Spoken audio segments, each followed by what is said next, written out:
एक बात कहना चाहता हूं कि आस्था और विरासत की दिव्य आरती के माध्यम से आप सबने सनातन संस्कृति की सेवा का जो बीड़ा उठाया है, उससे भारत की आध्यात्मिक, धार्मिक और सांस्कृतिक इतिहास में श्री रघुनाथ जी कॉरिडोर विकास काउंसिल का नाम निश्चित रूप से स्वर्णाक्षरों में लिखा जाएगा। हम सब जानते हैं, जम्मू सिर्फ मंदिरों का शहर नहीं, बल्कि जम्मू भारत की सनातन संस्कृति की धुरी भी है। जम्मू सनातन संस्कृति की आस्था का भी प्रतीक है। जम्मू सनातनी साधकों का तीर्थ भी है। जम्मू मर्यादा पुरुषोत्तम राम का समर्पण भी है। जम्मू माता वैष्णो देवी की श्रद्धा भी है। जम्मू शिव की प्रार्थना भी है। जम्मू ध्यान और पूजा की अभिप्सा भी है। जम्मू भारत वर्ष का आत्मविश्वास भी है। जम्मू भारत की समृद्ध सांस्कृतिक विरासत का केंद्र भी है। जम्मू भारतवर्ष की दिव्यता का भी प्रतीक है। जम्मू एक शाश्वत प्रार्थना है। जम्मू सनातन परंपरा की आत्मा है और इसलिए मैं मानता हूँ कि जम्मू के बिना सनातन संस्कृति की कल्पना भी अधूरी है। हर एक भारतवासी की आत्मा में जम्मू की पवित्रता उससे जुड़ी हुई है।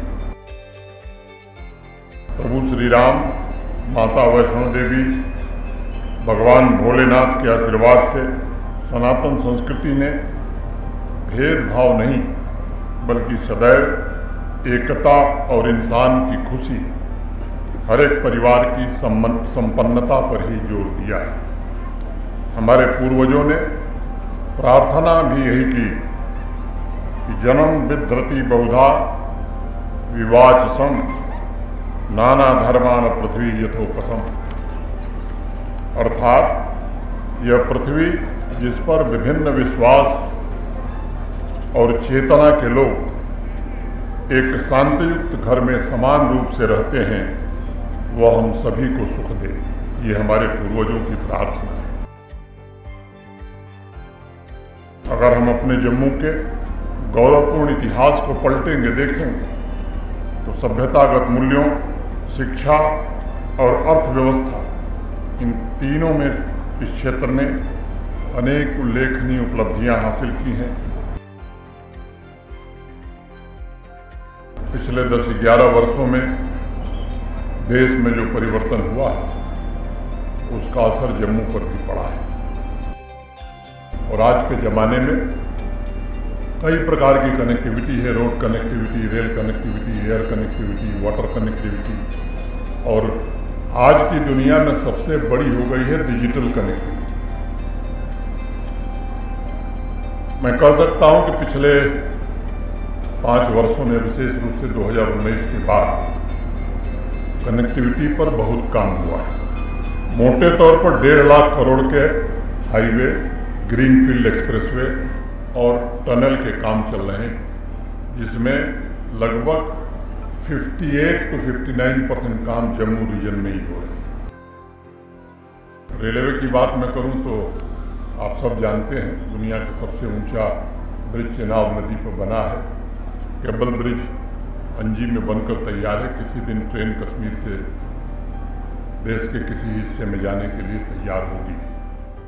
एयर कनेक्टिविटी की अगर मैं बात करूं, जब मैं आया था तो मुझे लगता है 6 या 8 फ्लाइट ऑपरेट होती थी, आज 44 हो रही हैं।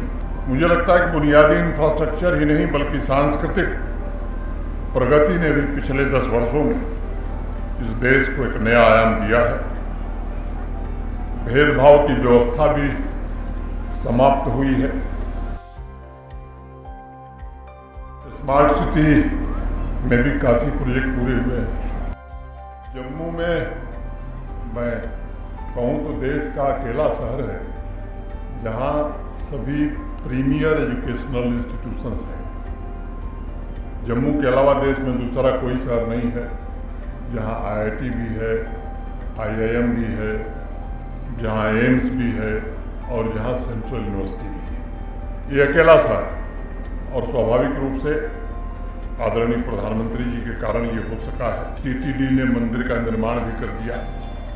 अनेक ऐसे काम हुए हैं जिससे मुझे लगता है कि बड़ी संख्या में लोग आ रहे हैं।